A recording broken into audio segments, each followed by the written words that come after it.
Hi, this is Vera with Fundraising, and today we're going to talk a little bit about your nonprofit board, and specifically, who should you pick to be on your nonprofit board.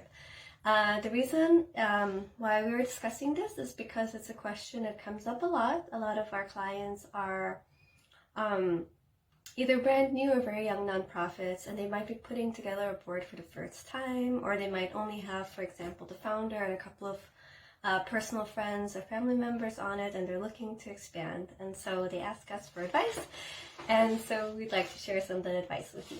So, number one, your board should have at least 3 people.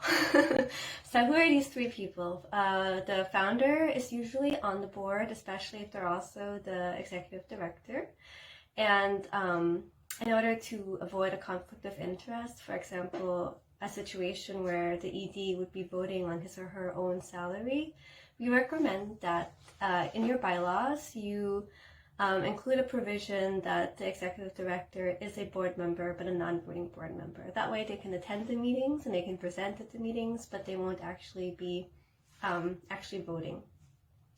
And so for the other 2 members, basically what you want is a broad scope of experience. You want some people who have business experience, financial experience, accounting experience, legal experience, experience in this particular work that your nonprofit does. For example, if you serve homeless people, you might want somebody who's worked at a shelter, who has experience volunteering or doing anything related to that field, possibly more than one person.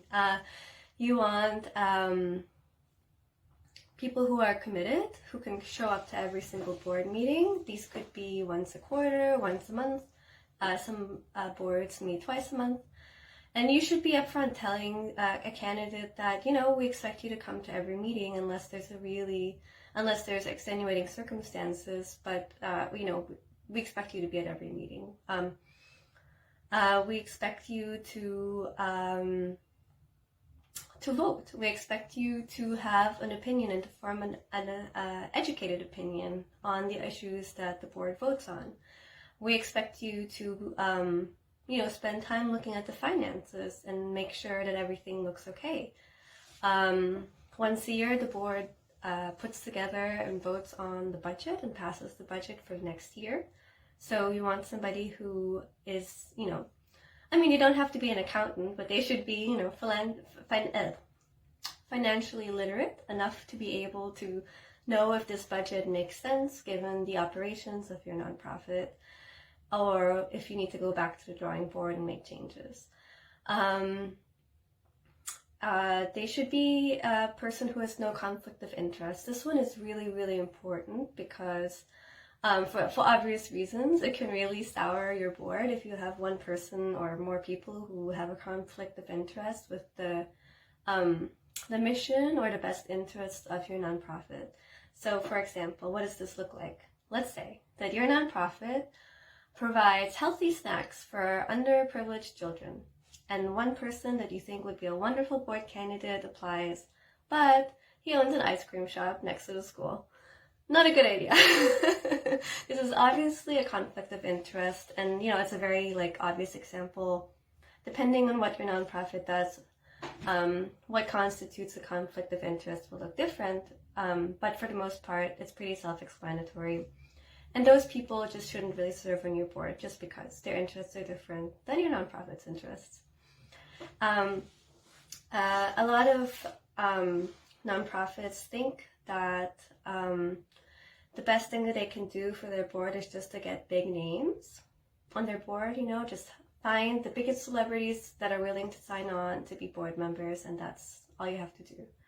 And I actually think that that's the worst possible thing you can do. It's a real common misconception, but it's really, really bad advice, because if these, these big name celebrities don't show up to your board meetings, if they're, not really contributing anything to the discussion, they're not showing up to vote, and so you can never make quorum, they're not providing any sort of expertise or oversight or anything, they're not volunteering, it's really bad for the morale. First of all, it's bad for your staff and your volunteers and even for your clients to see the board so unengaged, but it's also just terrible for your organization, because you're not going to move forward without people who are actually willing to do the work. So if you happen to find somebody who is a celebrity but also wants to come to every board meeting and really like lean into the wheel, then that is ideal and perfect.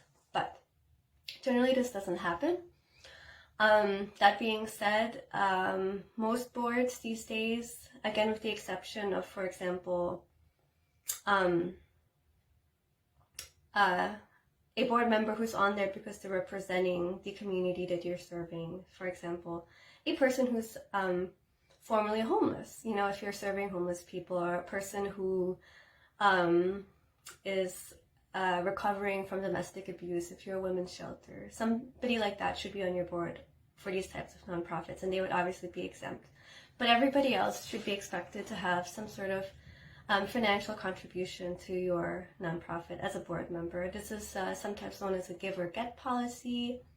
The board sets itself a amount that it should fundraise every single year. Every individual is responsible for example, raising $10,000. This can either be their own donation or donation that they raise from friends and families. But that's also something important to consider. If you are considering somebody who is just, you know, not able or not willing to donate to what you think should be a reasonable amount, and it's not going to be $10,000 for every nonprofit, it might be $200, you know, but it should be just something to like show their buy-in and show that they're going to lead by example. So if you find somebody who is otherwise really perfectly qualified, but they're just not really interested in supporting your nonprofit at all in that way, you might want to skip to the next candidate. But so that's the very, very basic advice that we give to our clients who are asking us about what they should look for in a board member. So to recap, it should be a group of people who have varied expertise, people who are committed to your nonprofit, who are willing to come to your meetings and vote and give input, and people who are going to make responsible decisions, and people who are, you know, not conflicted in other ways with the mission of your nonprofit.